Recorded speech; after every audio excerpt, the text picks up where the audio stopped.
everyone. Hoping you can all hear me. Welcome to the Female Leaders Club. Thanks so much for coming out to the session. I see lots of faces that I know in the audience. Hello. Thanks for the support. I'm Lianre. I am General Manager of 1021 Creative by day, which is a global kind of cultural insights and curation business. But I also wear two hats, and I lead campaigning for WACL. Thanks for the shushes, appreciate it. I also lead campaigning for WACL, which is Women in Advertising Communications Leadership. WACL's got a really clear mission. We have a lot of WACLers in the audience, I can see. Accelerating gender equality in our industry for the good of all of us. And with that comes a very clear ambition. So thinking about how we can get women to take 50% of CEO roles in our industry and beyond. We're currently not set to get there till around 2060, so we are looking to double that rate of change with the work that we do as WACL. We've identified 5 levers that will actually accelerate that change, and we're going to be talking about a couple of them in this panel and the one afterwards. So we're going to be talking about Promote for Potential, and that's about how we can create kind of inclusive and opportunities for women to be promoted and developed on their potential, not just solely current expertise and experience. So I'm thrilled to be talking to Oyin today. Hello. Hi. Oh, I really hate mics, sorry. Hi, everyone. How are you all? Yeah. Good. Me too, actually. Always forget to put my mouth in front of it. Yeah. But great. So first off, Oyin, you've had a fantastic career to date and continuing to rise. It'd be really good to just kind of tell everyone a little bit about kind of your journey so far into leadership and where you've started from. Cool, thank you. So, as Lianre said, my journey's been, I suppose, maybe a bit unorthodox or not traditional in terms of maybe much more of a zigzag career path. So I started my career way back when, a long, long time ago, actually in the music industry. One of my first roles was for Universal Records, Island Records. And even getting that position, it was a bit of a kind of, I didn't know what I wanted to do, and I just kind of followed one of my friends who was interested in music, and I was like, oh, cool, I'm going to be interested in music too. And then starting in the music industry, I was super passionate about the music industry, but quite quickly also realized maybe I wasn't that passionate about it. But luckily, the great thing about being in the music industry is all about building a network, and you learn quite early on that you need a network in order to kind of thrive. And from building that initial network is what led me to my second role. So my second role was with Liberty, which is where I met Lianre. So navigating from music industry into kind of creative agency. And I knew nothing about the creative agency, the creative world. I didn't even know it existed, even though I did study advertising. Story for another day. So from Liberty, working on kind of like purpose and kind of for good projects and brands. Then again, from a network, so one of my clients at Nike, when I was at Liberty, introduced me to kind of Nike and introduced me to the Nike Foundation. And that's when I kind of moved on to Nike and working for the Girl Effect, which is all about kind of building brands that have social impact at the heart of it, and using that to kind of make a better world for girls in developing countries. So I did that for 3 years. Lived in Nigeria for about 2 years of those 3 years, which was amazing. So when I came back to London, I remember thinking like, I can't, like, what can I do? I've topped it all, living in Nigeria, working on building amazing brands. So then I came back and I was like, actually, I'm going to no more working, I'm going to try to be freelance. So I decided to kind of go freelance and just move away from the kind of purposeful space and go into much more like advertising, commercial, et cetera, et cetera. And that's when my real kind of like networking really took off, and actually having to leverage meeting people, leaning in and understanding how to kind of find opportunities. So basically, I'm going to cut it really short. For the last like 7, maybe 8 years of like freelance work, I've worked for Universal Records again, Island Records, Warner Music, headed up brand partnerships at Boiler Room, worked at Virtue, the creative agency. So a whole mixed bag of different kind of roles and opportunities and brands. I love it. you used a phrase where you said there's a red thread through your career that's been about leaning into kind of audacious opportunities and just kind of going for it, which I think when you hear kind of the story that Wayne's just told, you can understand how many different types of roles she's taken on, living in different countries, moving from social purpose to brand, super impressive. One of the things that I think's interesting, we'd love to hear from you, is how do you, in your career, or how have you seen mitigating against some of the barriers that do tend to hold women's progression back? So, for example, things like social cloning. So if we already have an imbalance in terms of who is in power and makes those decisions, what you tend to see in businesses is that who gets promoted and developed is kind of in the image of who's already in positions of power, or the fact that there's kind of informal networks. So it's not actually very clear how to get promoted, and people are kind of moved along because there's someone I can trust or some kind of other sort of amorphous criteria. I think it's quite an interesting one, because now I work for Chivas for Pernod Ricard. I've been here about 3 years, so this is probably my first kind of like, well, not first, but a big stint working in quite a very corporate organisation, where a lot of people don't look like me. And so navigating that's been quite interesting, because in fact, when I first got my interview, my boss now, he was like, "Are you sure you want to work in a corporate world?" And I was really baffled. I was like, why do you keep asking me that question? It's such a weird question. It's just a job. But now I kind of understand what he was saying. And for me, I have to be my authentic self. I have to walk into every space as me. I don't know how else not to do. Do you know what I mean? So in terms of navigating social cloning, I assume, I expect, I understand people might look at me and feel like, or have unconscious biases. I can't control that, honestly. I can't control that. For example, I've applied for roles in LinkedIn before. I've never, ever, ever, ever, ever, ever, I promise you, got one reply back in my whole time. And there's probably different reasons why people do that.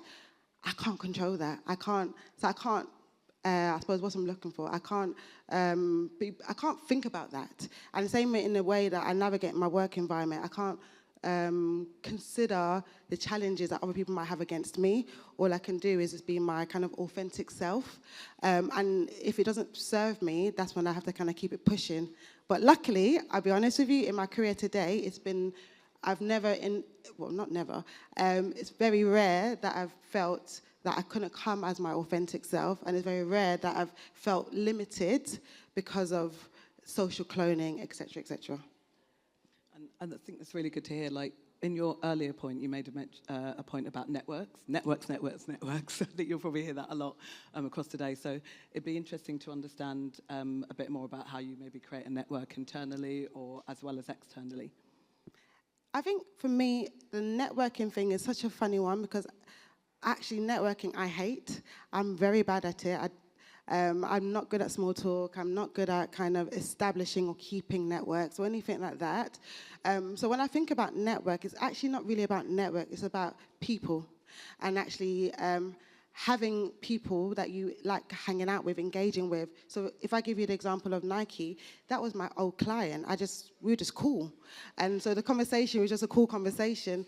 And every single role I've ever had has been through somebody else, and they just happen to be friends or a receptionist I've talked to often, and I mentioned I want to go into music industry. She's like, oh, her friend is a label manager.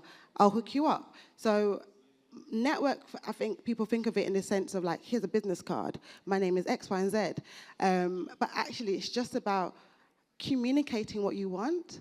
And when I say communicating what you want, I mean talking, having conversations with people in this room, talking about what you're up to, what you're doing, and the dots will click. Maybe not right now, but eventually they will kind of like make sense. So that's how I kind of think about network. It's much more just about cool people who you connect with, having conversations and sharing where you want to go, because they probably have somebody also in their network who is in the same kind of journey as you that you can connect with, basically, if that makes sense.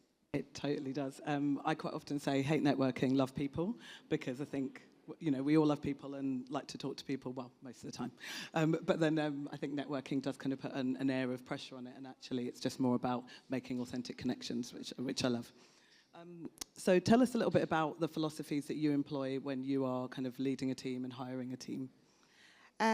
you know what? It's really funny because when we spoke, I actually kind of hire for potential. I rarely, because of how my career has been, where I've got like a zigzag career path and it's not like, I suppose, linear or any specific industry per se. So when I think about hiring, when I see CVs, I kind of looking for somebody who does something interesting or energy. And it's going to sound really weird when I say energy. But what I mean is when I meet somebody, the potential of what they could be is what I'm looking for versus what's on the CV or the experience or whatever, because you can learn most things. Honestly, every single role I've ever done, I didn't know what I was doing when I got into it, and then within a couple months, I knew what I was doing. So I take that same approach when I'm hiring people. It is harder, because you do have to then onboard the person and make sure you give them the enabling environment to succeed, and that is a bit harder. But for me, I look at my team and they're dope. Like, they're most amazing individuals, super fun. We have the best team in Chivas. It's true. And because they are amazing, they're passionate, they come from different walks of life, different perspectives, and it just means we get the best work and the best energy. And so for me, it's all about finding people who have the potential versus I suppose, the perfect CV or experience. Yeah, I really love that, because I think sometimes some of the issues that we talked about really play out, and when you see the difference sometimes between women's and men's CVs, especially at that early age, because of the opportunities that maybe that haven't been afforded to women, you start to see those disparities coming through, and it's really important to be able to see beyond that, see potential, see energy, vibes, all of the things you just talked about, and think about what you can be creating, because you're right, there are a lot of things that can be taught, and as long as you're putting that effort and time in, you can get the best kind of quality people coming through. So our last kind of piece is, what kind of 2 takeaways would you leave the audience with when they're thinking about promoting for potential or trying to get their first opportunity and moving on up? I think it's kind of the same thing.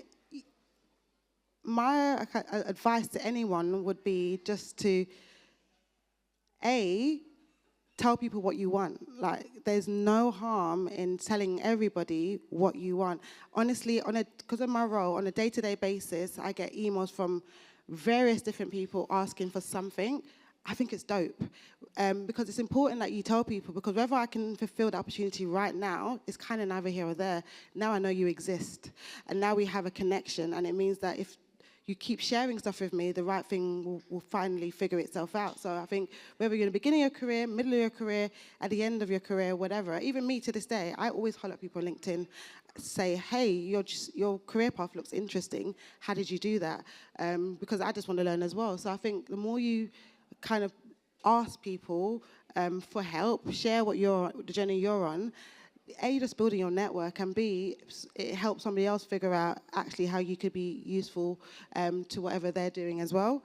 And then I think the second thing is just be audacious with it. And honestly, when I say that, I don't mean it in the kind of American, no offense to Americans in this room, way of like, yeah, just go after it. I just mean that we all feel the same. We all feel like we don't know what we're doing. We all feel like we don't have the right experience or expertise or whatever. The truth of it is, majority of people in that role or in that position are kind of basic. So even you just turn up as being basic, you're already going to win. Do you know what I mean? And I'm not saying everyone's basic. People are not basic.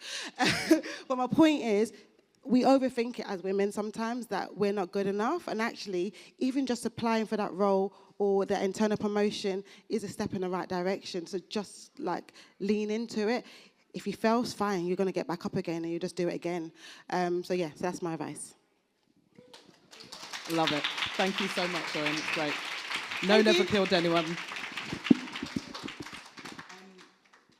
going to leave you with QR code. 5 levers to change. Thank you for the microphone reminder. I told you I forgot to put it in front of my mouth. QR code, please download the playbook. If you're going to stay for the next session where we're going to talk about another lever, changing the language of leadership, you will hear some of this again, but you'll have a next chance to get the QR code. But thank you very much for joining us.